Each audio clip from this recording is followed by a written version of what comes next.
Nero Wolfe and the Blackmail Paradox. It was a Wednesday morning in October when the devil came knocking at our door on West 35th Street, though at the time he looked suspiciously like our regular postman, Murphy, whistling Ain't She Sweet off key as he climbed the brownstone steps. I was in the office going through the morning mail when Fritz appeared in the doorway, his usually serene expression clouded with concern. "Archie," he said in his precise Swiss accent, "there is something unusual." Fritz Brenner had been Nero Wolfe's chef, butler, and general factotum for more years than either of them cared to count, and in all that time, I'd never known him to be rattled by anything short of a soufflé collapse.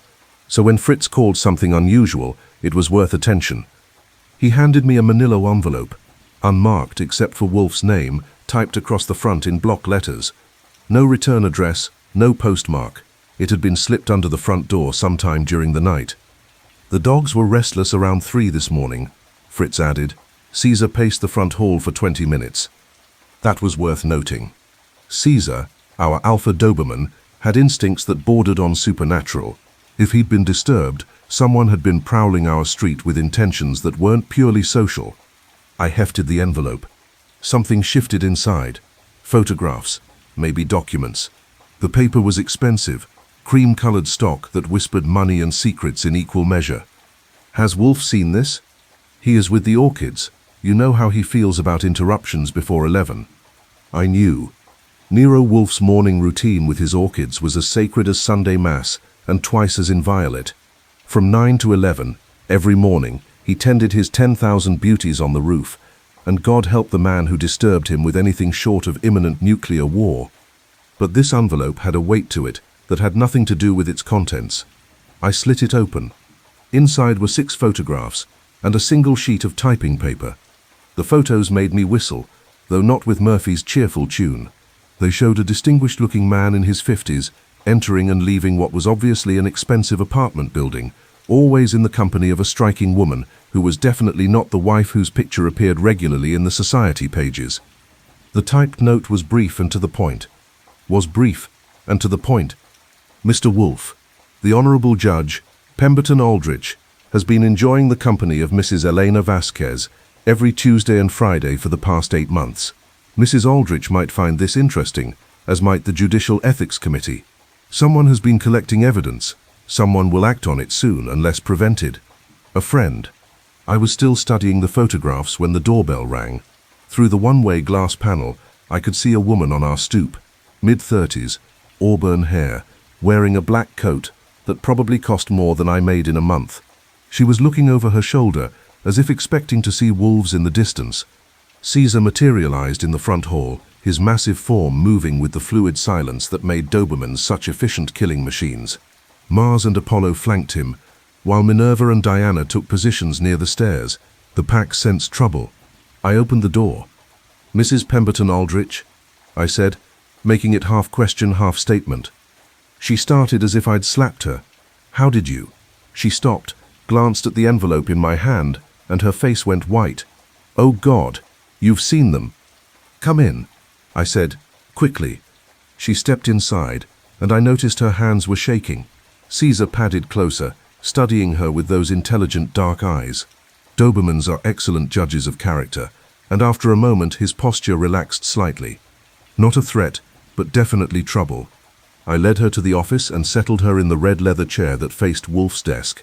She perched on the edge as if ready to bolt.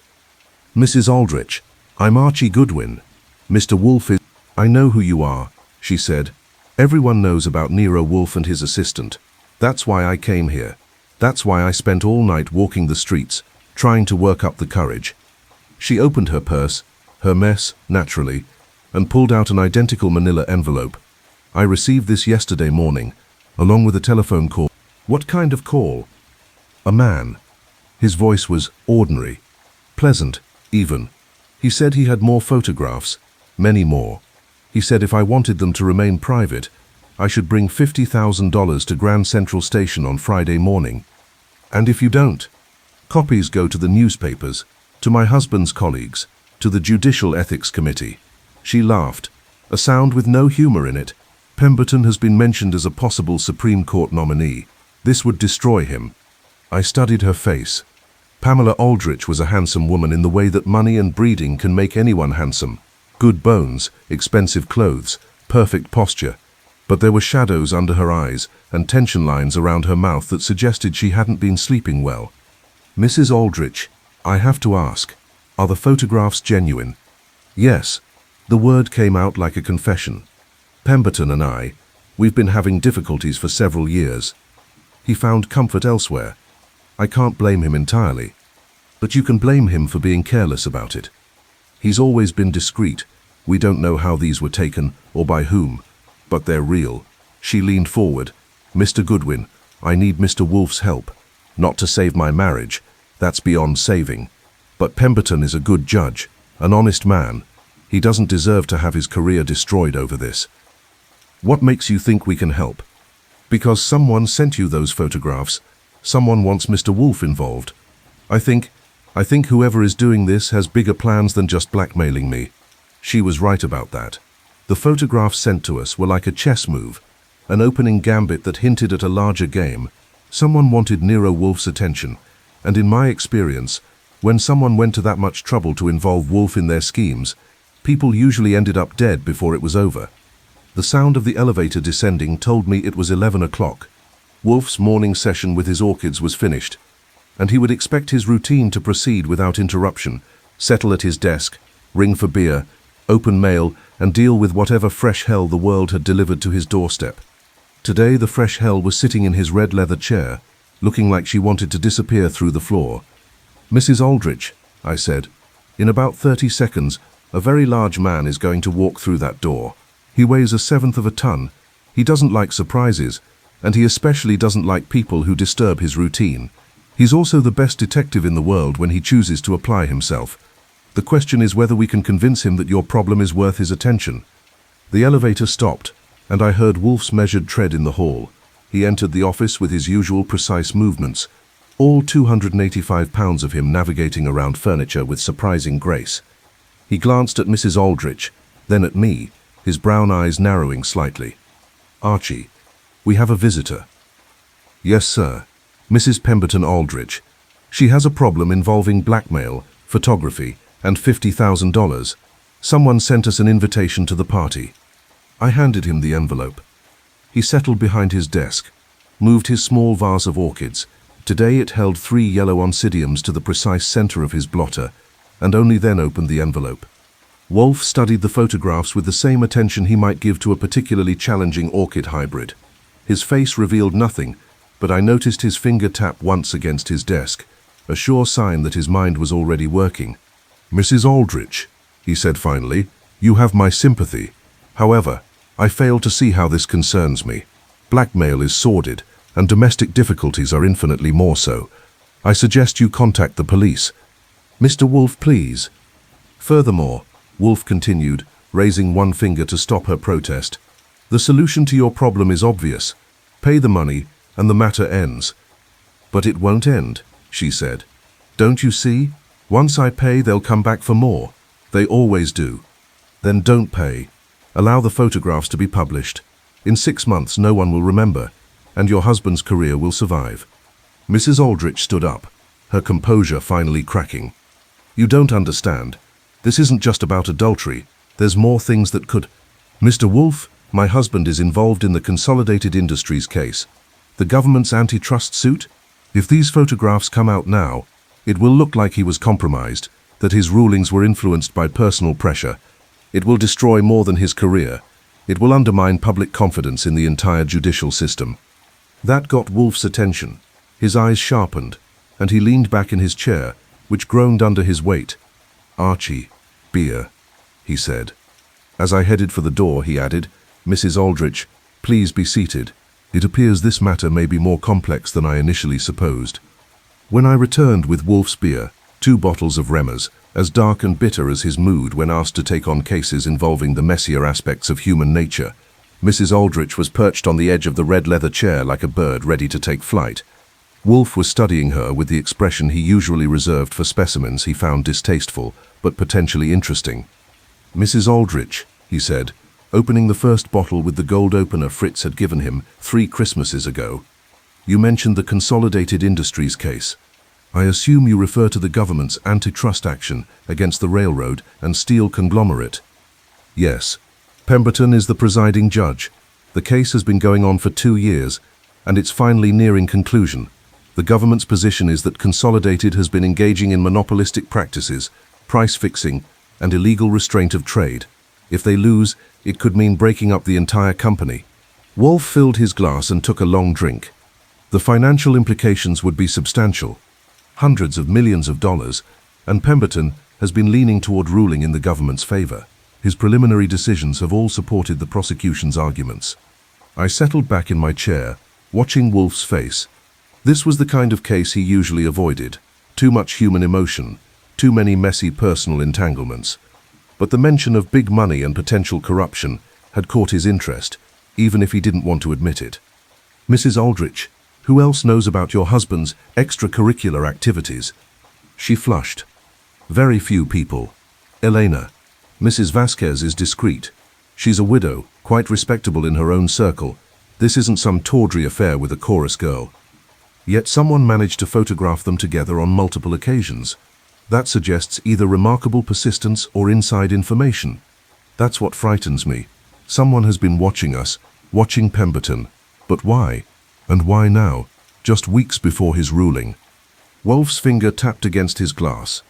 The obvious answer is that someone wishes to influence that ruling, either to ensure your husband rules in favor of Consolidated Industries, or to create such a scandal that his decision will be questioned regardless of its merits. But who would do such a thing? Mrs. Aldrich, Wolfe said, his voice taking on the patient tone he used when explaining the obvious to the obtuse. Your husband's case involves hundreds of millions of dollars. Such sums generate powerful motives. There are undoubtedly individuals on both sides who would consider $50,000 a modest investment to ensure a favorable outcome. Mrs. Aldrich twisted her wedding ring, a nervous gesture that had probably worn a permanent groove in the platinum. Mr. Wolfe, will you help us? No. The word fell like a stone in a still pond. Mrs. Aldrich recoiled as if he'd struck her. I beg your pardon? I said no, madam. This matter is precisely the sort of case I prefer to avoid. It involves adultery, blackmail, judicial corruption, and potentially dangerous adversaries. It is sordid, complex, and likely to end badly for all concerned. But the photographs, someone wanted you involved. Someone wanted to amuse himself by creating mischief. I declined to provide that amusement. Wolfe leaned forward. Mrs. Aldrich, I suggest you contact Inspector Kramer of Homicide. While blackmail falls under his purview, only when it leads to murder, he is competent and trustworthy. He can provide you with protection and investigate the source of these photographs. Mrs. Aldrich stood up, her face pale with anger or desperation. Mr. Wolfe, I can pay your usual fee, whatever it is. My fee is not the issue. My disinclination is. Then what would change your mind? Wolfe considered the question with the serious attention he gave to matters of genuine importance. Nothing, I suspect. I am comfortable in my prejudices, Mrs. Aldrich. I dislike cases that involve the baser aspects of human nature, and I particularly dislike being manipulated by anonymous correspondents who fancy themselves puppeteers. I see. Mrs. Aldrich collected her purse and gloves with the dignity of a woman who had learned to accept disappointment gracefully. Thank you for your time, Mr. Wolfe. Mr. Goodwin. After I'd seen her to the door and watched her disappear into a taxi, I returned to the office to find Wolfe studying the photographs again. Well, I said. Well, what, Archie? Are you really going to let her twist in the wind? I am going to finish my beer and attend to correspondence. Mrs. Aldrich's marital difficulties are not my concern. What about the judicial corruption angle? That's not exactly small potatoes. If such corruption exists, it is a matter for the authorities. He picked up the photographs. These will go in the safe. If something unfortunate happens to Mrs. Aldrich or her husband, Inspector Kramer may find them useful. I watched him lock the photographs away, then settle back with his beer and the morning mail. But I noticed he didn't throw away the envelope, and his usual focus seemed fractured. Every few minutes, his eyes would drift toward the safe, and that finger would tap against his desk. Nero Wolfe had many faults. He was stubborn, arrogant, demanding, and utterly convinced of his own superiority. But he also had instincts that bordered on supernatural when it came to sensing danger. And right now, those instincts were telling him that Mrs. Pemberton Aldrich's problems were going to get a lot worse before they got better. The phone rang at 2:30 that afternoon. I answered with my usual professional charm. Nero Wolfe's office, Archie Goodwin speaking. Mr. Goodwin? The voice was female, frightened and familiar. This is Pamela Aldrich. Something terrible has happened. What kind of terrible? Elena Vasquez is dead. She was found in her apartment this morning. The police say it was suicide, but I don't believe it. Mr. Goodwin, I think someone killed her to keep her quiet. I felt the familiar tightening in my stomach that came with the realization that a case had just turned from complicated to deadly. Mrs. Aldrich, where are you now? At home. But I don't feel safe. I keep thinking someone is watching the house. Mr. Goodwin, please, I know Mr. Wolfe didn't want to get involved, but surely murder changes things? I looked across the office at Wolfe, who was pretending to read seed catalogues while obviously listening to every word of my conversation. His finger had started that slow, rhythmic tapping again. Mrs. Aldrich, stay where you are. Don't go out alone, and don't let anyone into the house unless you know them personally. Can you do that? Yes, but... Give me your address and telephone number. I'll be in touch within the hour. After I'd gotten the information and hung up, Wolfe continued his charade with the seed catalogues for another 30 seconds before looking up. Archie. Yes, sir. Contact Saul Panzer. Tell him to keep Mrs. Aldrich under discreet surveillance. If she leaves her house, he is to follow her. If anyone approaches her house, he is to note their identity and activities. Does this mean? It means, Wolfe said heavily, that my prejudices have been overruled by circumstances. Someone has murdered Mrs. Vasquez to silence her, which suggests this blackmail scheme is more serious than a simple attempt to extract $50,000 from a judge's wife. So we're taking the case? We are investigating a murder, Archie. The fact that it originated with Mrs. Aldrich's domestic difficulties is merely coincidental. It was a fine distinction, but I knew better than to argue with Wolfe when he was rationalizing his way into a case he'd already decided to take. Instead, I reached for the phone to call Saul Panzer. While outside, the 5 Dobermans began their afternoon patrol of the brownstone grounds. Caesar led the pack, his massive head raised as if scenting trouble on the autumn wind. Thursday morning found me standing outside the Meridian Apartments on East 72nd Street, watching the doorman earn his keep by pretending not to notice the unmarked police car parked across the street. The Meridian was the kind of building where discretion was as valuable as the rent expensive, quiet, and designed for people who valued their privacy. Elena Vasquez had lived in 12B, a fact I'd obtained from Lon Cohen at the Gazette in exchange for a promise to give him first crack at any story that developed. Lon was one of my most useful contacts in the news business, smart, unscrupulous, and blessed with an information network that rivaled the FBI's. According to Lon, Elena Vasquez had been 34 years old, the widow of a wealthy importer who died in a plane crash 5 years earlier. She'd been found Tuesday evening by her cleaning woman, slumped over her writing desk with an empty bottle of sleeping pills nearby. The note she'd left was brief and to the point. I can't go on living with the shame. The police had closed the case within 12 hours. Suicide by barbiturate overdose, brought on by depression and guilt over her affair with a married judge. Case closed, file it away, move on to the next tragedy. But I'd learned long ago that when things looked too neat, they usually were. And Elena Vasquez's suicide was about as neat as a fresh $20 bill.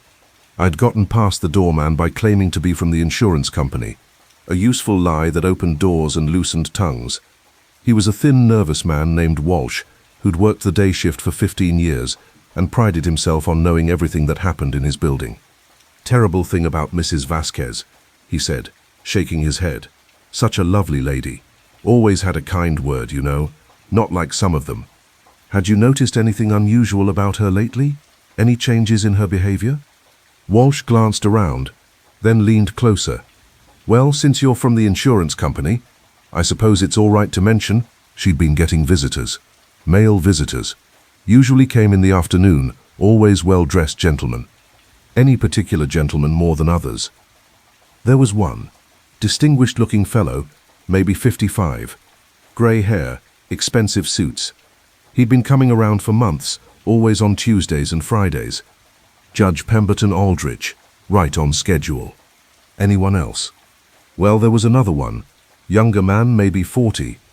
Dark hair, always wore sunglasses even indoors. He'd been coming around more recently, maybe the last month or so, usually on Wednesdays. That was interesting. Either Elena had been busier than Mrs. Aldrich realized, or someone else had been cultivating her acquaintance for reasons that had nothing to do with romance. Did you happen to notice this younger man on Tuesday? Walsh nodded. Matter of fact, I did. He came by around 2 o'clock, stayed maybe half an hour, left looking upset about something. Upset how? Well, when he came in, he was his usual self, polite, confident. But when he left, he seemed agitated. Kept looking over his shoulder, walked fast to his car. I remember thinking it was odd. I thanked Walsh and slipped him a $10 bill for his cooperation. Then I took the elevator to the 12th floor and had a look at apartment 12B. The door was sealed with police tape, but the lock was a standard pin tumbler that wouldn't have challenged a reasonably clever Boy Scout. I was inside within 30 seconds, feeling only slightly guilty about tampering with a crime scene. Elena Vasquez had lived well. The apartment was spacious and elegantly furnished, with the kind of tasteful decorating that whispered money without shouting it. French windows overlooked a small garden, and expensive paintings hung on walls, painted in subtle shades of cream and gold. The police had finished their investigation, but they'd been looking for evidence of suicide, not murder. I was looking for something different. Any indication that Elena had been involved in the blackmail scheme, either as victim or participant. I found it in her bedroom, tucked behind a row of books on the shelf beside her bed, a manila envelope identical to the ones Mrs. Aldrich and Wolfe had received. Inside were photographs, not of Judge Aldrich and Elena, but of Elena and the younger man Walsh had described. The pictures showed them in what appeared to be heated conversation, both looking distinctly unhappy. There was also a letter, typewritten on expensive stationery. Mrs. Vasquez, your association with certain gentlemen has become a matter of public interest. For your own protection, it would be wise to discontinue these relationships immediately. A friend who wishes you well.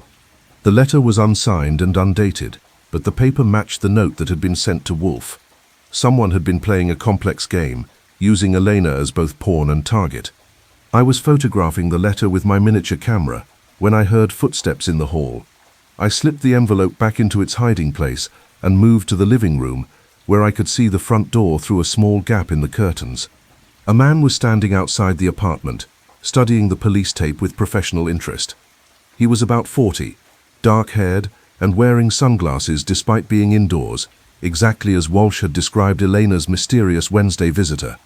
I watched him check his watch, then walk to the elevator. After he'd gone, I waited 5 minutes before leaving the apartment myself. By the time I reached the street, he was nowhere to be seen. But as I walked toward the subway, I had the distinct feeling I was being followed. It was nothing I could put my finger on, just a prickle between my shoulder blades, and the sense that someone was matching my pace about half a block behind me. I used an old trick Wolfe had taught me, stopped suddenly to tie my shoe while scanning the street in both directions. A man in a grey overcoat was examining a window display with unusual intensity, and when I resumed walking, he did too. Instead of heading directly to the subway, I took a detour through Central Park. My shadow came along, maintaining his distance, but never quite letting me out of sight. He was good at it, professional good, which suggested this wasn't some random street crime in the making. After 20 minutes of playing tag through the park, I'd confirmed what I already suspected. Someone was very interested in my investigation of Elena Vasquez's death. The question was whether they wanted to stop me, or simply find out what I'd learned. I decided not to give them the chance to express their preference. Using a trick I'd learned from watching too many gangster movies, I ducked into the men's room at the sheep meadow and climbed out through a window that opened onto a service road. By the time my shadow realized I'd vanished, I was 3 blocks away and heading home. The afternoon was growing short when I finally reached the brownstone. Caesar greeted me at the door with the kind of thorough sniffing that suggested he'd detected unfamiliar scents on my clothes. Dobermans have remarkable noses, and Caesar had appointed himself chief of security for our little household. I found Wolfe in the office, reading a book about sustainable agriculture, while pretending not to be worried about my extended absence. "Archie, I trust your excursion was productive." "Very." Elena Vasquez was definitely part of the blackmail scheme, But she was a victim, not a participant. Someone was pressuring her to break off her affair with Judge Aldrich. She also had another visitor, a younger man who might be our blackmailer or might be another victim. I gave him a complete report of my findings, including the photographs and letter I'd discovered in Elena's apartment, and the professional tail who'd followed me through Central Park. Wolfe listened without interruption, occasionally sipping beer and making notes on his desk pad. When I finished, he sat quietly for several minutes, his eyes half closed in concentration. "Archie," he said finally, "this case is more complex than Mrs. Aldrich realizes. Someone has orchestrated an elaborate scheme involving multiple victims and multiple pressure points. The blackmail of Mrs. Aldrich appears to be only one element of a larger plan." A plan to do what? To influence the outcome of the Consolidated Industries case, presumably. But the methods suggest someone with considerable resources and patience, not the sort of person who would be satisfied with a simple bribe or threat. So what's our next move? We need to identify the younger man who was visiting Mrs. Vasquez. We also need to determine who else might be connected to this scheme, and we need to do both quickly, before our anonymous correspondent decides to eliminate any other inconvenient witnesses. He reached for his phone. "I'm calling Inspector Kramer. It's time to share our information with the police, if only to ensure Mrs. Aldrich's continued survival." As Wolfe dialed, I looked out the window at our small back garden, where the 5 Dobermans were conducting their evening patrol. Diana, the swift scout of the pack, had her head raised and was staring intently at something beyond the garden wall. Her posture was alert, focused, the stance of a hunter who detected prey. "Nero here," Wolfe was saying into the phone. "I need to see you immediately. Yes, it's important. Murder, blackmail, and judicial corruption. How soon can you get here?" While he arranged the meeting with Kramer, I watched Diana move closer to the garden wall, followed by Apollo and Minerva. Whatever had caught their attention was still out there, and judging by their body language, it wasn't friendly. I had the feeling our mysterious correspondent was getting impatient. Inspector Kramer arrived at 8 o'clock that evening, looking like a man who'd been pulled away from his dinner, and wasn't particularly happy about it. He was a solid, competent cop who'd been dealing with Wolfe's eccentricities for enough years to have developed a grudging respect for the big man's abilities, even when those abilities came wrapped in arrogance and delivered with condescension. "All right, Wolfe," he said, settling into the red leather chair with the careful movements of a man whose joints reminded him daily that he wasn't 25 anymore. Goodwin said this was about murder, blackmail, and judicial corruption. That's quite a combination. Indeed. Wolfe opened his second beer of the evening and gave Kramer a concise summary of Mrs. Aldrich's visit, the blackmail photographs, and Elena Vasquez's convenient suicide. He finished by sliding copies of the photographs across his desk. Kramer studied them with the expression of a man who'd seen too much human foolishness to be surprised by anything, but who still found the capacity to be disgusted. "So Judge Aldrich was playing around with this Vasquez woman, someone got pictures, and now she's dead. You think it's connected?" "I think," Wolfe said, "that Mrs. Vasquez was murdered to prevent her from identifying the blackmailer or revealing information that would have compromised his scheme." "What makes you so sure it wasn't suicide?" "The note, the pills, the circumstances, it all fits." "The circumstances fit too well, Inspector. In my experience, genuine suicides are messier affairs. They involve hesitation, regret, failed attempts. Mrs. Vasquez's death was suspiciously tidy." Kramer pulled out his notebook, a battered thing that had seen him through 20 years of homicide investigations. "Tell me about this younger man Goodwin spotted." I gave him Walsh the doorman's description and my own observations from the apartment building. Kramer made notes, occasionally grunting approval or asking for clarification. "You get a good look at the guy who tailed you?" "Good enough. Medium height, dark hair, grey overcoat, professional bearing. He knew what he was doing. Could be a private investigator. Could be corporate security. Could be anybody." Kramer closed his notebook. "Wolfe, what exactly do you want from me?" "Protection for Mrs. Aldrich, to begin with, and a proper investigation of Mrs. Vasquez's death. Your people treated it as a routine suicide, but I suspect a more thorough examination would reveal evidence of murder. And in exchange, I'll share whatever information I develop during my own investigation." Kramer snorted. "Your own investigation? I thought you didn't like this case." "I've reconsidered. The involvement of murder has elevated it from merely sordid to actively dangerous. Before Kramer could respond, the doorbell rang. I glanced at Wolfe, who nodded toward the front door. Through the one-way glass, I could see Mrs. Aldrich on our stoop. But she wasn't alone.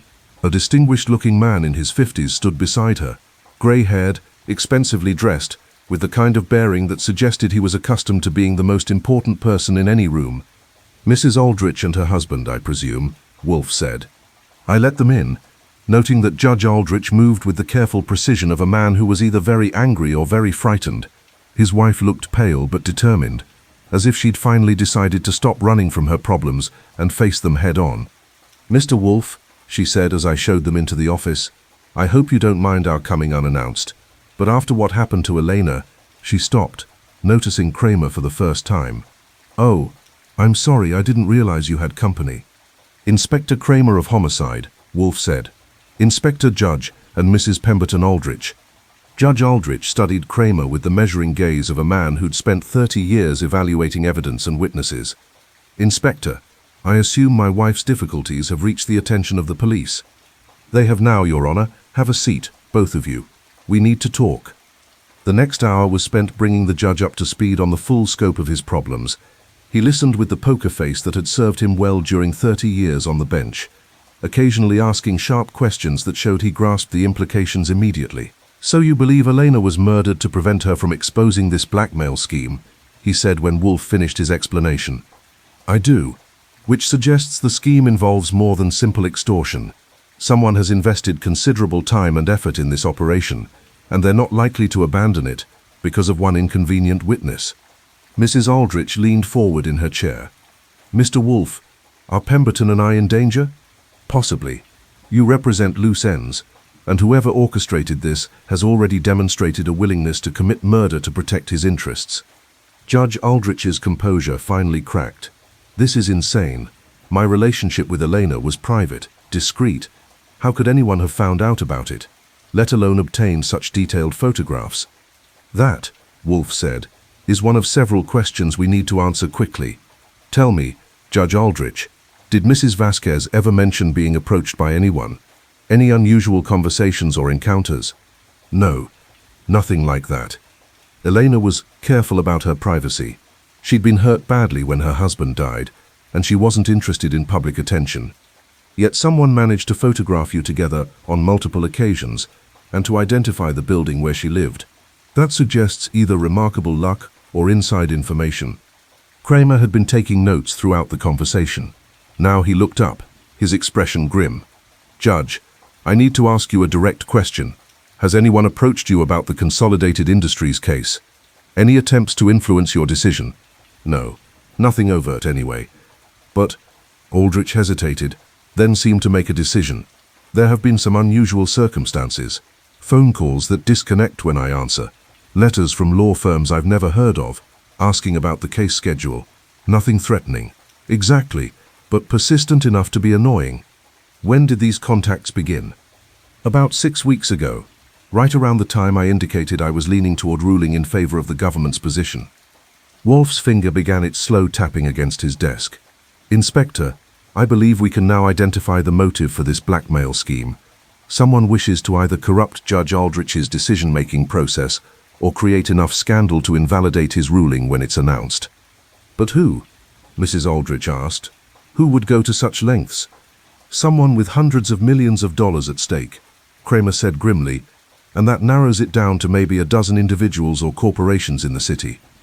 The meeting broke up shortly after 10 o'clock, with Kramer promising to assign protection details to both Aldrich's and to reopen the investigation into Elena Vasquez's death. As I saw them to the door, I noticed Caesar and Mars stationed in the front hall, their attention focused on the street outside. "Trouble?" Judge Aldrich asked, noticing my glance toward the dogs. "Just being cautious," I said. "Our security team takes their job seriously." After they left, I found Wolfe in the office, staring thoughtfully at the photographs spread across his desk. The yellow orchids in his small vase seemed to glow in the lamplight, a splash of beauty in what was shaping up to be an ugly case. "Archie, we need more information about the principals in the Consolidated Industries case. Contact Lon Cohen at the Gazette." I want to know who stands to lose the most if Judge Aldrich rules against the company. Already on it, I said, reaching for the phone. But it's going to be a long list. Consolidated has tentacles in everything from railroads to steel mills to shipping. Then we'll start with the biggest tentacles and work our way down. As I dialed Lon's number, the Dobermans began their nightly perimeter check. Through the window, I could see Diana moving along the garden wall, her lean form barely visible in the shadows. Suddenly she stopped, her head turning toward the street with sharp attention. A moment later, Caesar materialized beside her, followed by the rest of the pack. All 5 dogs were now staring at something beyond our property line, their bodies tense with controlled alertness. "Wolfe," I said quietly, my hand still on the phone. "We've got company." He looked toward the window, noting the dog's posture. "How many?" "Can't tell from here, but whatever it is has all 5 of them interested." Before Wolfe could respond, the phone rang. I picked it up on the second ring. Nero Wolfe's office. "Mr. Goodwin." The voice was male, pleasant, completely ordinary, exactly the kind of voice Mrs. Aldrich had described from her blackmail call. "I hope I'm not calling too late." "Depends on what you're calling about." "I think you know, you and Mr. Wolfe have been asking questions about matters that don't concern you. That could be unhealthy." "Is that a threat?" "It's friendly advice. Mrs. Vasquez didn't follow good advice, and look what happened to her." I motioned to Wolfe, who picked up his extension to listen. "What kind of advice are you offering?" I asked. "The kind that keeps people breathing. Drop this investigation, Mr. Goodwin. Convince Mr. Wolfe to return to his orchids and his gourmet meals. Forget about Judge Aldrich and his problems. And if we don't, then you'll discover that some problems are more dangerous than others. You have until Friday morning to make the right decision." The line went dead. Wolfe and I looked at each other across the office. "Well," I said, "that was refreshingly direct. Indeed, it appears we've made someone nervous." Wolfe moved to the window, studying the street through a gap in the curtains. "Can you see anything?" "Not from here. But the dogs are definitely tracking something." As if to confirm my words, Apollo began moving toward the front of the property, his lean body coiled with predatory tension.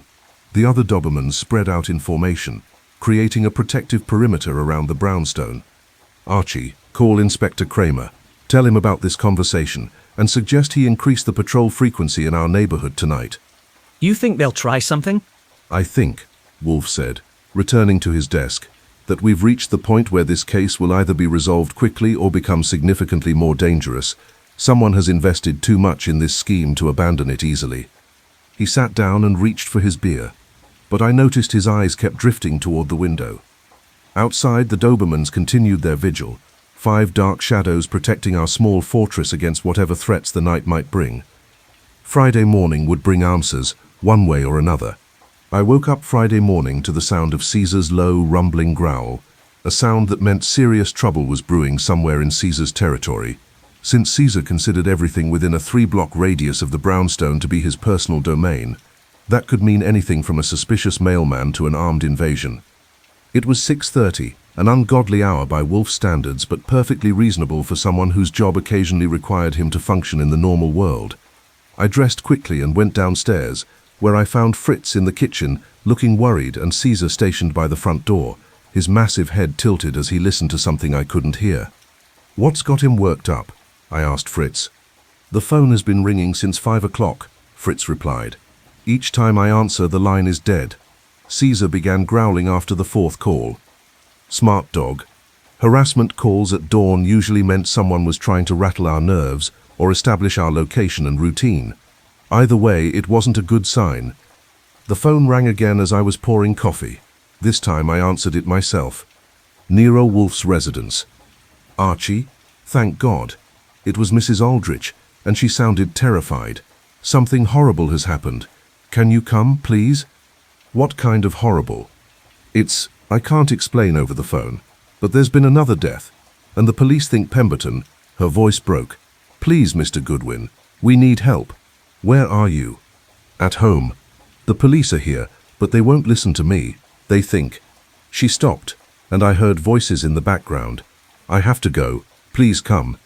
The line went dead. I stood there for a moment, holding the phone and feeling that familiar knot of dread that came with knowing a case had just turned from bad to worse. I called Kramer's office and got Sergeant Stebbins, who sounded like he'd been awake all night. "Pearlie, it's Archie Goodwin. What's happening at the Aldrich house?" "You heard already?" "Christ, news travels fast these days." "Heard what, exactly?" "Judge Aldrich is downtown answering questions about a murder.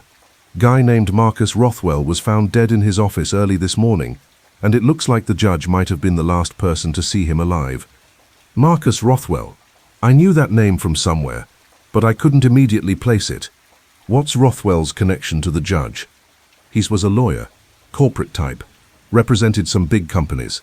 Apparently he called Judge Aldrich yesterday afternoon, said he had important information about the Consolidated Industries case. They arranged to meet at Rothwell's office last night around 9 o'clock. The knot in my stomach tightened, and Rothwell wound up dead. Shot twice in the chest with a .38. His secretary found him when she came in this morning. Place was torn apart, like someone was looking for something." "Where's Judge Aldrich now?" "Downtown. Like I said, he's not under arrest yet, but he's definitely not free to leave. His story is that he went to the meeting, found Rothwell's office locked and dark, waited around for 20 minutes, then went home. Problem is, the building security guard says he saw someone matching the judge's description leaving the building around 10:30. That doesn't necessarily mean anything. Maybe not, but it's enough to make the brass nervous. A federal judge being questioned in a murder case, that's the kind of thing that makes headlines and ruins careers." I thanked Pearlie and hung up, then went to wake Wolfe with the news. He listened to my report with his eyes closed, occasionally grunting disapproval at the universe's tendency to complicate his life. "Archie," he said when I finished, "this Marcus Rothwell, you said the name was familiar." "Yeah, but I can't place it. Corporate lawyer, represents big companies. Probably came up in connection with some other case." "Find out. Also contact Saul Panzer and have him meet you at the Aldrich house. If Mrs. Aldrich is there alone, she may be in danger." "What about you?" "I'll be making some telephone calls. This case has developed complications that require immediate attention." An hour later, I was standing in the living room of the Aldrich house on East 89th Street, a stately brownstone that whispered old money and older secrets. Mrs. Aldrich sat on a silk upholstered sofa, looking like she'd aged 10 years overnight. Saul Panzer, a small, unobtrusive man who was probably the best investigator in New York after Wolfe himself, was positioned near the window where he could watch the street. "Mrs. Aldrich," I said, settling into a chair across from her, "tell me exactly what happened." "Pemberton got a call yesterday, around 4 o'clock. A man named Marcus Rothwell said he had information about the Consolidated Industries case that the judge needed to hear immediately. He insisted they meet that evening, said it couldn't wait." "Did your husband know this Rothwell?" "He knew the name, but they'd never met. Rothwell represented some of the smaller companies involved in the case, not Consolidated itself, but firms that did business with them." "So Judge Aldrich went to the meeting?" "Yes, he left here around 8:30, said he'd be back by 10 at the latest. But he didn't come home until almost midnight, and when he did, he looked shaken, frightened, even." "What did he tell you about the meeting?" Mrs. Aldrich twisted her wedding ring, that nervous habit that seemed to have gotten worse over the past few days. "He said Rothwell wasn't there. The building was locked. The office was dark. He waited for a while, then came home. But the police say someone saw him leaving the building around 10:30. "That's impossible," Pemberton said. "He left around 9:20 when it became clear Rothwell wasn't coming." I studied her face, looking for signs of deception. Either she was telling the truth, or she was a much better liar than most judges' wives. "Mrs. Aldrich, is there anything else your husband might have told you? Any detail that seemed unimportant at the time?" She was quiet for a long moment, staring at her hands. Then, he did say something strange. When he got home, he mentioned that there was a car parked across from Rothwell's building, a dark sedan with 2 men inside. He thought it was odd because the street was otherwise empty. "Did he get a good look at the men?" He said, "One of them got out of the car as he was leaving the building. A young man, dark hair, the same description you gave me of the man who was following you." That was interesting. Our mysterious blackmailer had been watching Rothwell's building when Judge Aldrich arrived for his meeting. The question was whether he'd been waiting for the judge or for Rothwell. Before I could ask more questions, the phone rang. Mrs. Aldrich answered it, listened for a moment, then held it out to me. "It's for you, a Mr. Wolfe." I took the phone. "Yeah? Archie, I've identified Marcus Rothwell. He was the attorney who originally negotiated several of the contracts that are at issue in the Consolidated Industries case. More importantly, he was the lawyer who helped structure the company's acquisition of smaller competitors, acquisitions that form the basis of the government's antitrust allegations. So he would have had inside knowledge of the company's practices." "Precisely. And according to my sources, he had been expressing private doubts about the legality of some of those acquisitions. If he had decided to share that information with Judge Aldrich, he would have handed the government its case on a silver platter. Indeed, which provides an excellent motive for murder and an excellent reason to frame Judge Aldrich for that murder." I felt the pieces of the puzzle beginning to click into place. "So you think Rothwell was killed to prevent him from testifying, and the judge was set up to take the fall?" "I think," Wolfe said, "that we are dealing with someone who plans several moves ahead. By framing Judge Aldrich for murder, our adversary accomplishes two goals. He eliminates a potential witness, and he creates enough scandal to invalidate any ruling the judge might make in the Consolidated Industries case." Neat and tidy. Too neat and tidy, which suggests our opponent may have been too clever for his own good. "Archie, bring Mrs. Aldrich to the brownstone immediately. I want her where we can protect her, and I suspect she may be able to provide information she doesn't realize she possesses." "What about the judge?" "Inspector Kramer is working on that, but I fear Judge Aldrich's situation will get worse before it gets better." As I hung up the phone, I noticed Saul had moved closer to the window, his body tense with alertness. "Archie," he said quietly, "we've got company. Black sedan, 2 men inside, parked across the street. They've been there for 10 minutes. I moved to the window and peered through the curtains. The car was a late-model Buick, dark blue rather than black, with 2 figures visible in the front seat. As I watched, the passenger door opened and a man got out, dark-haired, medium height, wearing the kind of grey overcoat I'd seen before. "Mrs. Aldrich," I said, "do you have a back way out of this house?" "Yes, through the kitchen. There's a service alley that connects to the next street." "Good, we're leaving. Now." As we gathered her coat and purse, I saw the dark-haired man walking toward the front door, his hand inside his jacket in a way that suggested he wasn't carrying a prayer book. Whatever game we'd been playing, the stakes had just gone up considerably. We made it out the back way with about 30 seconds to spare. I heard the front doorbell ring as we slipped through the kitchen door into the service alley, where Saul had positioned his car for a quick escape. Mrs. Aldrich moved with surprising composure for a woman whose world was falling apart, though I noticed her hands were shaking as she got into the back seat. "Where are we going?" she asked as Saul pulled out of the alley. "Somewhere safe," I said, checking the mirrors for signs of pursuit. "Mr. Wolfe wants to talk to you, and he prefers to do his talking where he can control the environment." The trip to West 35th Street took 20 minutes, during which I filled Saul in on the morning's developments. He listened with the quiet intensity that made him so effective. Saul Panzer could absorb information like a sponge and squeeze out the important details with uncanny accuracy. "This Rothwell killing," he said as we turned onto our street, "sounds like a professional job. 2 shots to the chest, office ransacked to make it look like robbery. But if they wanted to frame the judge, why make it look like robbery?" "Because," I said, "they wanted it to look like the judge killed Rothwell to steal something, probably documents related to the Consolidated Industries case. It adds another layer to the frame." We pulled up in front of the brownstone, where Caesar and Mars were conducting their morning security patrol. Both dogs looked up as we approached, their expressions alert but not hostile.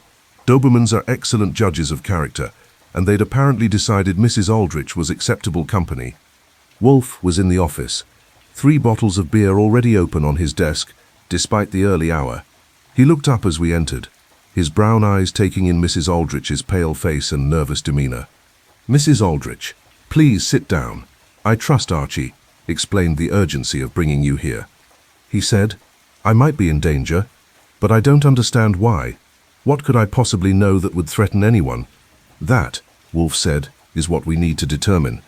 Archie, has Inspector Kramer called?" "Not yet, but Pearlie Stebbins filled me in on the basics.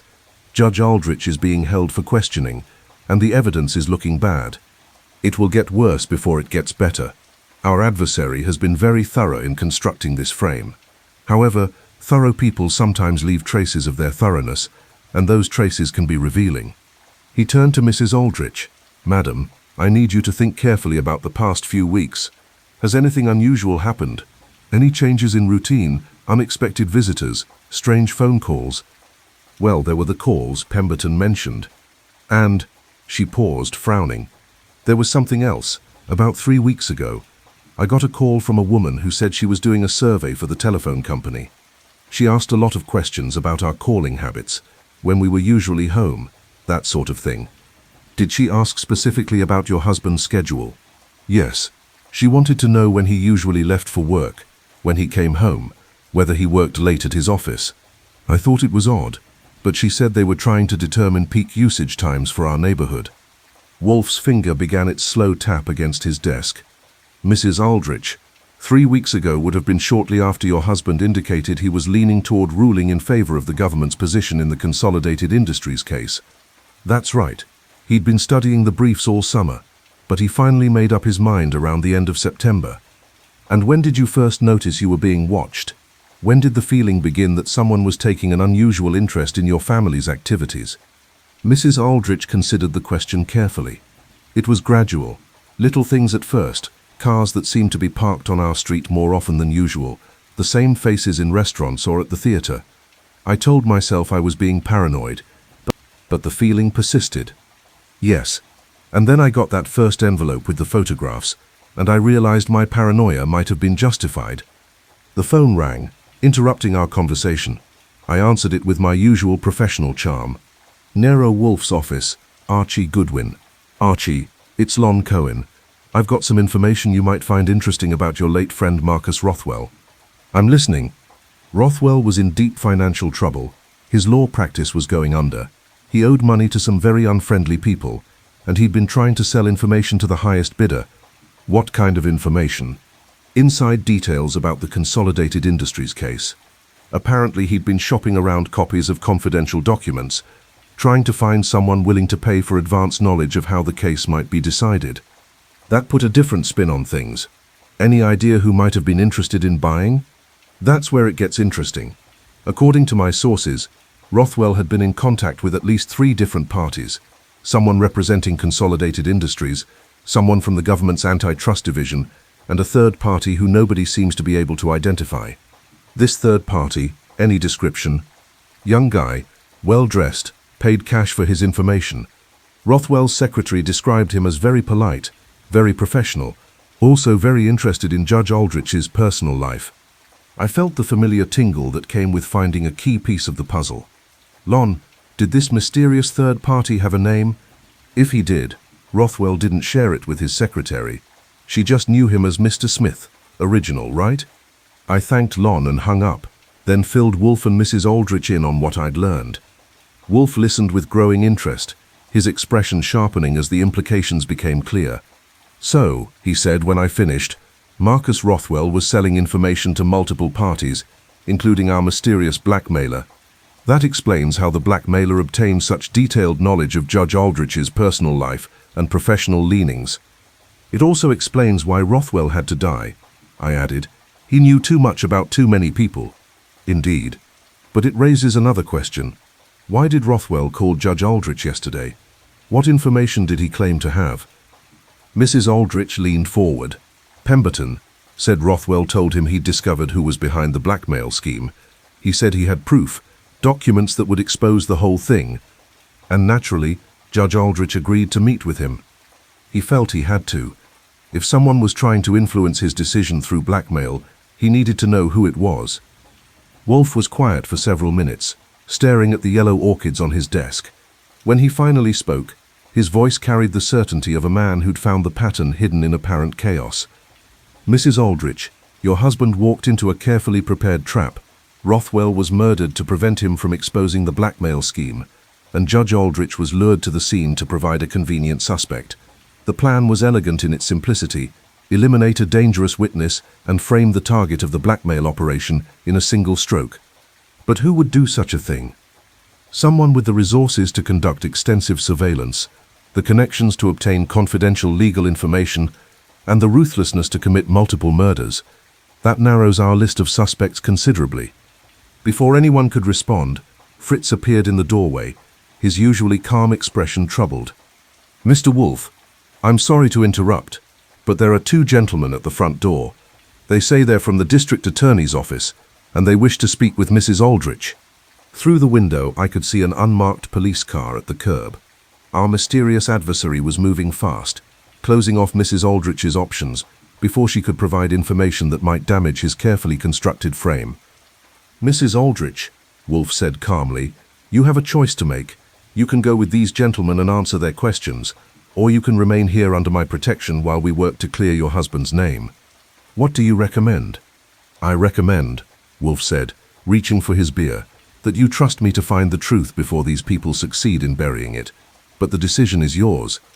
Outside, Caesar and the other Dobermans had taken positions near the front gate, their bodies tense with controlled aggression. They sensed the approaching conflict, and they were ready. The question was whether we were ready for what was coming next.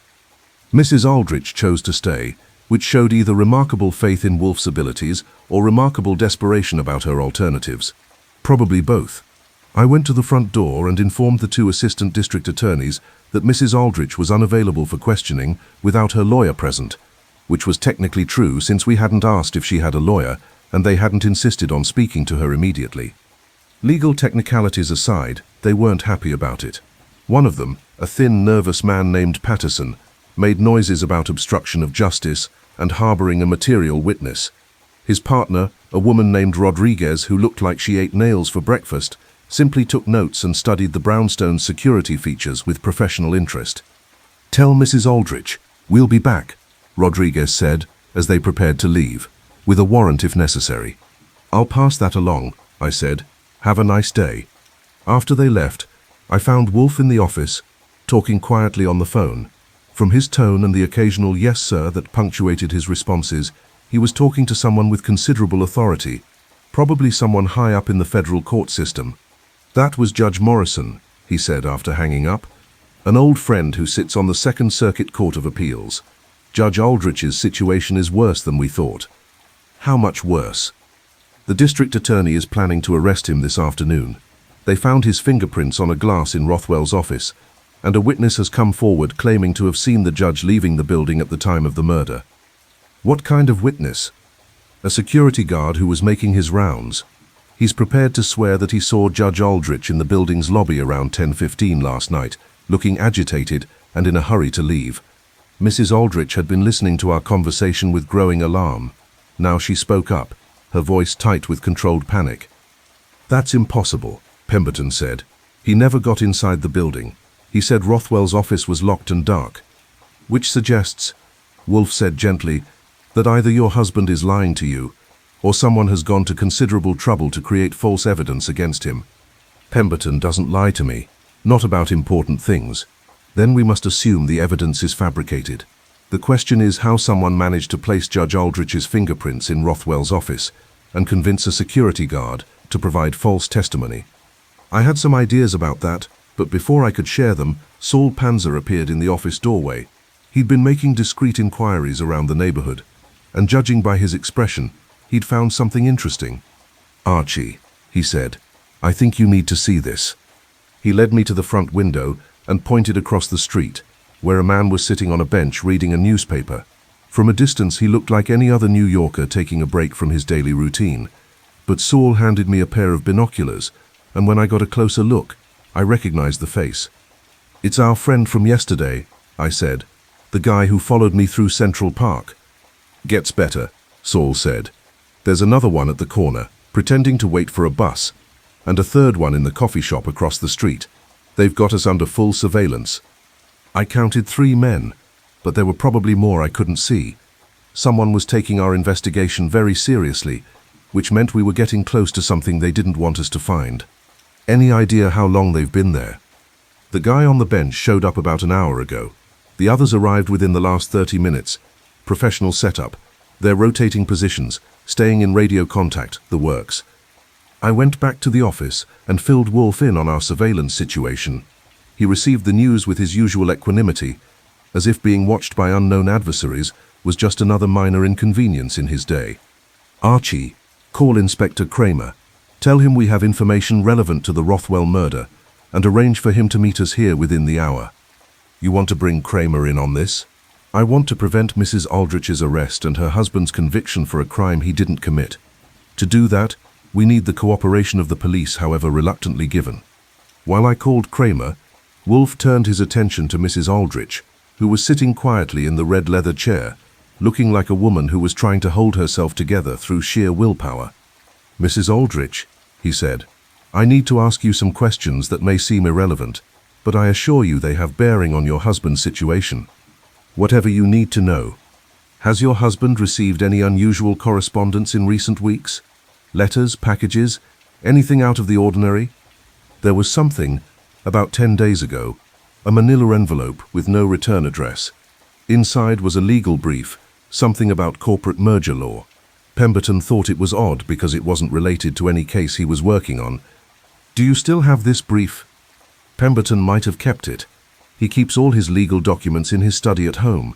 We'll need to retrieve it. What else can you tell me about your husband's recent activities? Any changes in routine, new acquaintances, unusual appointments?" Mrs. Aldrich thought for a moment. "Well, there was the new barber." "Barber? Pemberton has been going to the same barber shop for 15 years, but about a month ago, he started going somewhere new, a place called Benedetto's on Madison Avenue. He said they did better work." Wolfe's eyebrows rose slightly. A change in personal routine that coincided with the start of the blackmail campaign was worth investigating. "Did he mention how he heard about this new establishment?" "Someone recommended it to him. Another judge, I think, though I can't remember which one." Before Wolfe could ask more questions, Fritz announced that Inspector Kramer had arrived.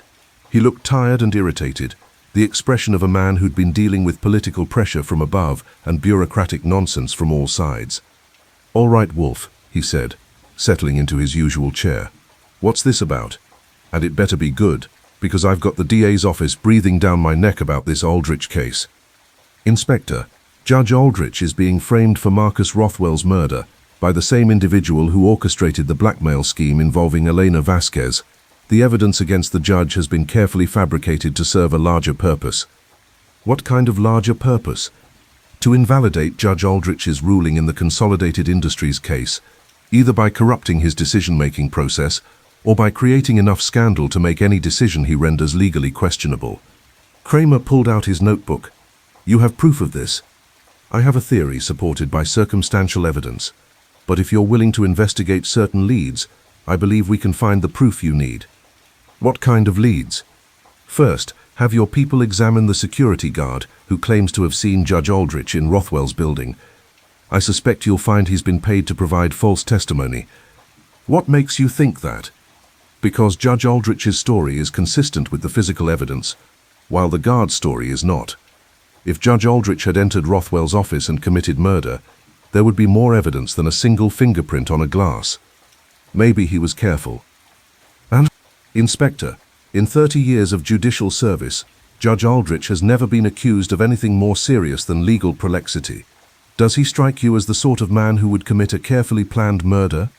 Kramer studied Mrs. Aldrich, who was sitting quietly with her hands folded in her lap. "No," he admitted, "he doesn't. But that doesn't mean he couldn't lose his temper if he felt threatened or cornered." Which brings us to the second lead I mentioned. Have your people investigate Marcus Rothwell's recent financial activities. I believe you'll find he was being paid by multiple parties for information about the Consolidated Industries case. Including the judge? No, including someone who was using that information to blackmail the judge. Kramer made notes, occasionally glancing up with questions about timing or details. When Wolfe finished his explanation, the inspector sat quietly for several minutes, weighing the information against what he already knew about the case. "It's possible," he said finally. "The frame does seem a little too neat, and we haven't been able to establish a clear motive for why Judge Aldrich would want Rothwell dead." "Because there is no motive," Wolfe said. "The judge was lured to that building precisely to provide a convenient suspect for a murder that was committed for entirely different reasons. So what do you want me to do?" "Give us 24 hours before you arrest Judge Aldrich. That should be enough time to identify the real killer and provide you with evidence of his guilt. And if you're wrong, if Judge Aldrich really did kill Rothwell, then you'll have your arrest tomorrow instead of today, and justice will be served in either case. But if I'm right, you'll save an innocent man from conviction and expose a conspiracy that goes to the heart of our judicial system. Kramer considered this, then nodded slowly. 24 hours, Wolfe. But if you don't produce results, Judge Aldrich goes downtown in handcuffs. After Kramer left, I looked out the window and noticed that our surveillance team had grown.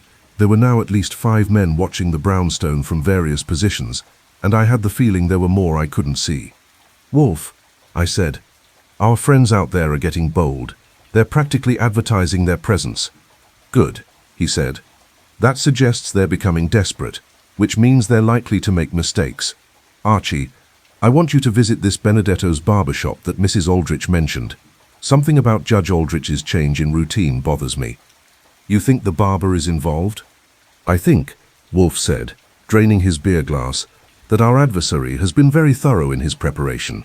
If Judge Aldrich suddenly started frequenting a new establishment, there was probably a reason for it beyond superior scissors work." As I prepared to leave the brownstone, Diana appeared at my side, the swift scout of our Doberman pack. She looked up at me with those intelligent dark eyes, and I could swear she was trying to tell me to be careful. Smart dog. I had the feeling I was going to need all the caution I could get. Benedetto's barber shop occupied the ground floor of a narrow building on Madison Avenue, squeezed between an expensive watch repair shop and a store that sold nothing but imported chocolates. The kind of neighborhood where a haircut cost more than most people's weekly grocery bill, and the clientele expected discretion, along with their hot towel shaves. I spent 20 minutes walking around the block, checking for surveillance and getting a feel for the area. Our friends from the brownstone had followed me, but they were hanging back, apparently content to watch from a distance rather than interfere directly. That made me nervous. People who are confident enough to let you investigate usually know something you don't. The shop itself was a temple to masculine grooming, all dark wood and brass fixtures, with the kind of old-world atmosphere that suggested tradition and reliability.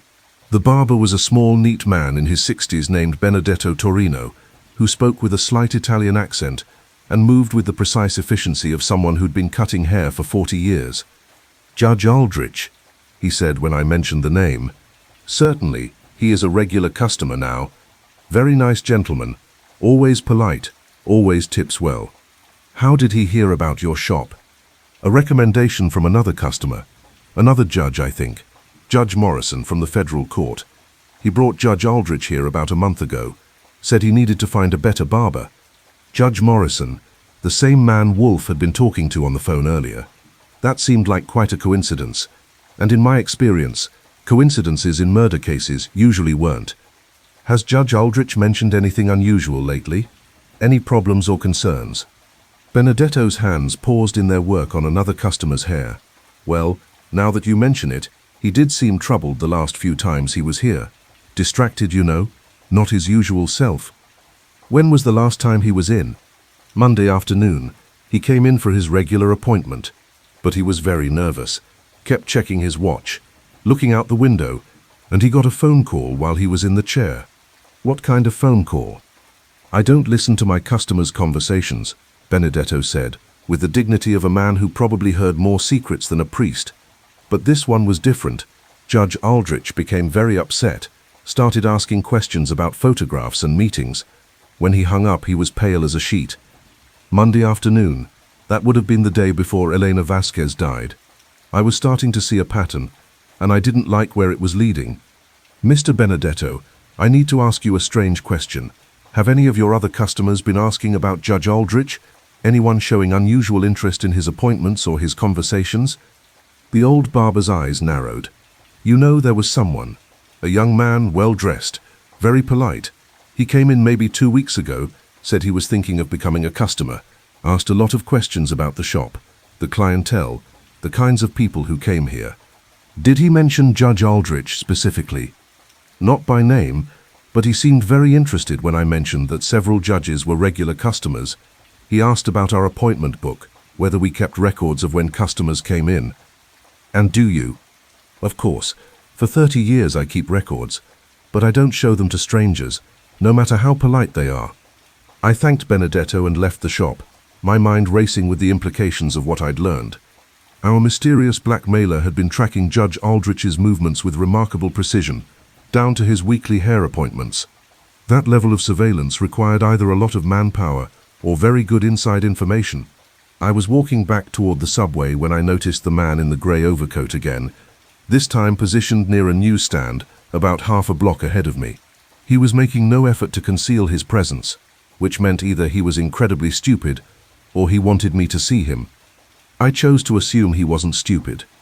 Instead of continuing toward the subway, I ducked into a coffee shop and used the payphone to call Wolfe. "I'm blown," I said when he answered. "They're not even trying to hide the fact that they're following me." "Are you in immediate danger?" "Hard to say. They seem content to watch for now, but that could change. I got some interesting information from the barber, though." I filled him in on what I'd learned about Judge Aldrich's recent visits and the mysterious customer who'd been asking questions. Wolfe listened without interruption, occasionally making small grunting sounds that indicated his mind was processing the information. "Archie," he said when I finished, "I want you to return to the brownstone immediately, but take an indirect route. Use every evasion technique you know. It's important that you lose your surveillance before coming home." "Any particular reason?" "Because I'm about to set a trap, and I don't want our adversaries to know it's coming." The trip back to West 35th Street took me through half of Manhattan. I used every trick I'd learned in 20 years of investigative work: subway transfers, department store exits, cab switches, and enough doubling back to confuse a bloodhound. By the time I finally reached the brownstone, I was reasonably certain I'd lost my tail. I found Wolfe in the office with Mrs. Aldrich, and they were deep in conversation about something that had brought color back to her cheeks for the first time since she'd arrived at our door. "Ah, Archie," Wolfe said. "Excellent timing. Mrs. Aldrich has just provided me with a crucial piece of information about her husband's habits." "What kind of information?" "It seems Judge Aldrich has a photographic memory for faces and details, a skill that has served him well during his judicial career. Mrs. Aldrich has just remembered that her husband mentioned seeing someone familiar near Rothwell's building the night of the murder." Mrs. Aldrich leaned forward eagerly. "Pemberton said he recognized one of the men in the car, across from the building, someone he'd seen before, but he couldn't remember where." "And now he does remember?" "I called him at the jail," she said. "He remembered where he'd seen the man. It was at the barber shop. The same young man who'd been asking Mr. Benedetto questions about his customers." The pieces were falling into place with satisfying precision. Our blackmailer had been conducting surveillance on Judge Aldrich for weeks, tracking his movements and habits with military precision. The night of Rothwell's murder, he'd been waiting to make sure the judge showed up for his appointment with death. "Mrs. Aldrich," Wolfe said, "I need you to call your husband again. Tell him that tomorrow morning at 10 o'clock, he should insist on seeing his lawyer. Have the lawyer demand a lineup. He should claim that Judge Aldrich can identify one of the real killers." "But won't that be dangerous? If these people know Pemberton can identify them, it will be very dangerous," Wolfe agreed. "Which is why we're going to end this tonight, before they have a chance to eliminate your husband as a witness." "How?" Wolfe smiled, the expression of a man who'd finally seen all the pieces of a complex puzzle. "By giving our adversary exactly what he wants. A chance to silence the one person who can identify him. Archie, call Saul Panzer and tell him to meet us here at 8 o'clock. Also call Inspector Kramer and tell him we'll need his assistance this evening." "What kind of assistance?" "The kind that involves handcuffs and murder warrants. Tonight, we're going to catch a killer." As I reached for the phone, I noticed that the Dobermans had taken positions around the brownstone's perimeter. Caesar stood near the front door, his massive form alert and ready. Mars and Apollo flanked the garden, while Minerva and Diana patrolled the street-facing windows. They sensed that something was about to happen, and their instincts were rarely wrong. Before this night was over, someone was going to make a move that would end this game once and for all. The question was whether we'd be ready for them when they did. At 9:30 that evening, the office of Nero Wolfe resembled the stage of a particularly elaborate theater production. Wolfe sat behind his desk like a director preparing for the final act, his yellow orchids precisely positioned, 2 bottles of beer within easy reach. Inspector Kramer occupied the red leather chair, his notebook open and his expression skeptical. Mrs. Aldrich sat to his left, her hands folded tightly in her lap, while Saul Panzer had positioned himself near the window where he could monitor the street. I was stationed by the door, where I had a clear view of everyone in the room and quick access to the hall if things went badly. The Dobermans were in their positions around the brownstone, Caesar in the front hall, the others spread out to cover all possible approaches. "Inspector," Wolfe said, settling back in his chair. "Before we begin, I should mention that we're expecting a visitor this evening, someone who has been taking a considerable interest in our investigation." "What kind of visitor?" "The man who murdered Marcus Rothwell and Elena Vasquez, and who has been orchestrating an elaborate scheme to frame Judge Aldrich for those crimes." Kramer looked up from his notebook. "You know who killed them?" "I do. More importantly, I know why they were killed, and I know how to prove it. But first we need to review the evidence that has led us to this conclusion." What followed was a masterful display of deductive reasoning that reminded me why Nero Wolfe was considered the finest detective of his generation. He began with Mrs. Aldrich's original visit and the anonymous photographs, then traced the complex web of surveillance, blackmail, and murder that had brought us to this point. "The key," Wolfe said, "lies in understanding that this was never a simple blackmail scheme. The $50,000 demanded from Mrs. Aldrich was merely window dressing, designed to make the operation appear to be motivated by greed, rather than by something far more valuable." "Which was what?" Kramer asked. "Control over Judge Aldrich's decision in the Consolidated Industries case, a case worth hundreds of millions of dollars to the parties involved." Wolfe opened his second bottle of beer and continued his explanation. "Our adversary's plan was elegant in its complexity. By documenting Judge Aldrich's affair with Elena Vasquez, he created leverage that could be used either to influence the judge's decision or to discredit any ruling the judge might make. When it became clear that simple blackmail wouldn't work, he escalated to murder." "Why kill Elena Vasquez?" "Because she had become a liability. Elena was being pressured to break off her relationship with Judge Aldrich, but she was reluctant to comply. More importantly, she had identified her tormentor, information that could have exposed the entire scheme." Mrs. Aldrich spoke up. "But how do you know all this? How can you be certain Elena was murdered?" "Because," Wolfe said, "suicide by barbiturate overdose leaves distinctive physical evidence that was absent from Elena's death. The autopsy will confirm this when Inspector Kramer orders a more thorough examination." Kramer made a note. "What about Marcus Rothwell?" "Rothwell was killed because he had become greedy and careless. He was selling information to multiple parties, including our blackmailer. When he decided to double-cross his buyer by offering to expose the scheme to Judge Aldrich, he signed his own death warrant." "So who is this mysterious mastermind?" Wolfe looked toward the window, where Saul was monitoring the street. Archie mentioned that he was followed by a professional surveillance team. Such teams are expensive to maintain, which suggests our adversary has considerable financial resources.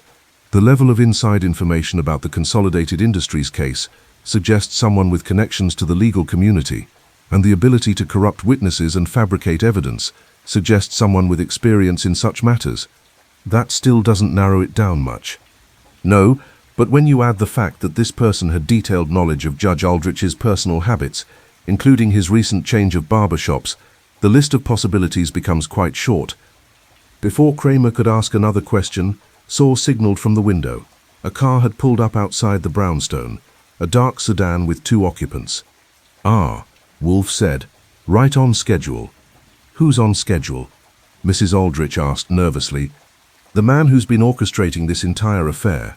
I took the liberty of calling him this afternoon and suggesting that he might want to discuss a mutually beneficial arrangement regarding the Consolidated Industries case." Kramer was on his feet immediately. "You did what?"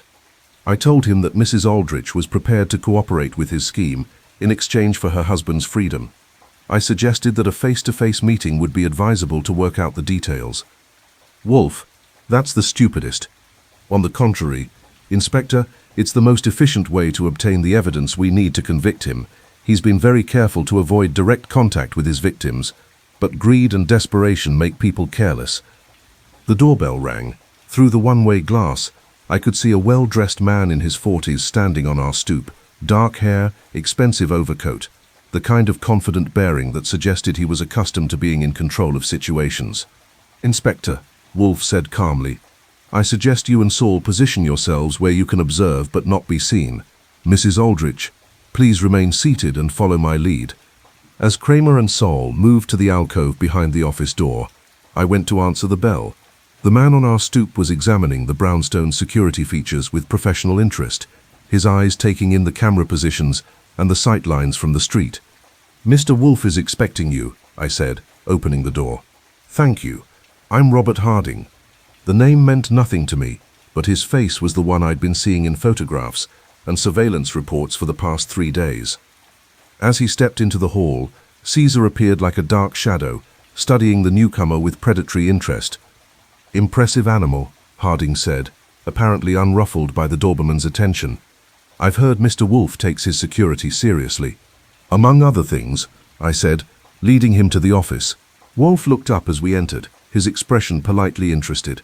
"Mr. Harding, please, have a seat. I believe you know Mrs. Aldrich." Harding settled into a chair with the easy confidence of a man who believed he was in control of the situation. "Mrs. Aldrich, I understand you've reconsidered your position regarding our previous conversation." "I have," she said, her voice steady despite the obvious strain.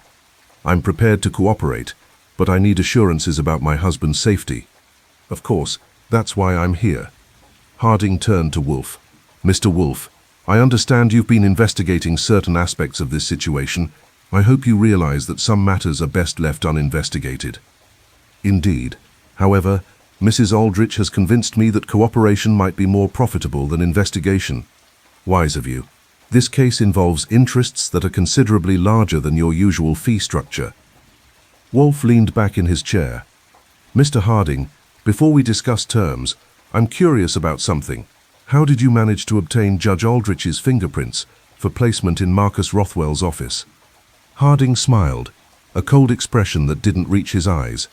"You're very perceptive, Mr. Wolfe, but some trade secrets are best kept confidential." "The barbershop," I said from my position by the door. "You had someone working at Benedetto's, collecting hair and fingerprints from the judge's weekly visits." "Very good, Mr. Goodwin. Though I believe you've been asking too many questions about barbershops and other matters that don't concern you." The temperature in the room seemed to drop several degrees. Harding reached inside his jacket with a movement that was casual but purposeful. "Gentlemen," he said, "I'm afraid this conversation has become more complicated than I anticipated." That was Kramer's cue. He stepped out of the alcove with his service revolver drawn, while Saul appeared at the window with a gun of his own. "NYPD," Kramer announced. "Keep your hands where I can see them." Harding froze, his hand halfway to whatever he'd been reaching for. For just a moment, his mask of confidence slipped, revealing the cold calculation underneath. "Inspector Kramer," he said, "this is unexpected." "Robert Harding," Kramer said, "you're under arrest for the murders of Elena Vasquez and Marcus Rothwell, and for the attempted framing of Judge Pemberton Aldrich." As Saul moved to handcuff our visitor, Wolfe continued his explanation with the satisfaction of a man who'd successfully completed a complex puzzle. "Mr. Harding is a private investigator who specializes in corporate intelligence gathering. He was hired by certain interests within Consolidated Industries to influence the outcome of the antitrust case by any means necessary. When simple bribery proved ineffective, he escalated to blackmail. When blackmail failed, he turned to murder and framing." "You can't prove any of this," Harding said, as the handcuffs clicked shut. "On the contrary," Wolfe replied, "we have quite substantial proof. Your fingerprints will be found throughout Elena Vasquez's apartment, where you killed her and staged her suicide. Your surveillance of Judge Aldrich was documented by multiple witnesses, and most importantly, you've just confessed to obtaining the judge's fingerprints through your barbershop operation." "I didn't confess to anything." "Mr. Harding, when Mr. Goodwin mentioned the barbershop method of obtaining fingerprints, you confirmed his theory rather than denying it. That confirmation, combined with the other evidence, will be quite sufficient for a conviction." As Kramer led Harding toward the door, our prisoner looked back at Wolfe with something approaching respect. "You're very good, Mr. Wolfe, but this won't end the case. Too much money is involved, and there are other people with other methods." "Perhaps. But Judge Aldrich will be free to make his decision based on the law and the evidence, rather than on fear and blackmail. That's sufficient for now." After they left, Mrs. Aldrich sat quietly for several minutes, absorbing the fact that her nightmare was finally over. "Mr. Wolfe," she said finally, "how did you know it was him?" The pattern of surveillance was too sophisticated for a simple criminal operation, but too focused for a government investigation. That suggested private corporate intelligence. When you mentioned Judge Morrison's recommendation of the barbershop, I realized our adversary had been using the judge's own colleagues to gather information about his habits. Judge Morrison was involved. Unwittingly, I suspect. Mr. Harding probably approached him with some plausible story about needing to find Judge Aldrich a better barber, then used that recommendation to place your husband in a situation where his personal items could be obtained. Mrs. Aldrich stood up, looking like a woman who'd suddenly remembered how to breathe freely. When will Pemberton be released? Inspector Kramer will arrange that tonight, by tomorrow morning, your husband will be home and free to complete his work on the Consolidated Industries case. As I saw her to the door, the Dobermans gathered in the front hall for a final security check. Caesar approached Mrs. Aldrich and allowed her to pat his massive head, the ultimate seal of approval from our four-legged security chief. Outside, the surveillance teams had vanished as quickly as they'd appeared, leaving our street quiet and peaceful once again. 2 weeks later, I was sitting in the office reading the morning papers when Wolfe emerged from his daily session with the orchids. The headlines were satisfying, even if they didn't tell the complete story. Judge cleared in lawyer's murder, and corporate spy ring exposed in antitrust case. Robert Harding had been arraigned on multiple charges including murder, conspiracy, and obstruction of justice. His employers at Consolidated Industries were claiming ignorance of his methods, but federal investigators were taking a very close look at the company's books and communications. Judge Aldrich had been completely exonerated and was back on the bench, preparing to issue his ruling in the antitrust case. Satisfactory, Wolfe said, settling behind his desk and reaching for his first beer of the day. More than satisfactory. The DA's office found enough evidence in Harding's apartment to convict him 10 times over.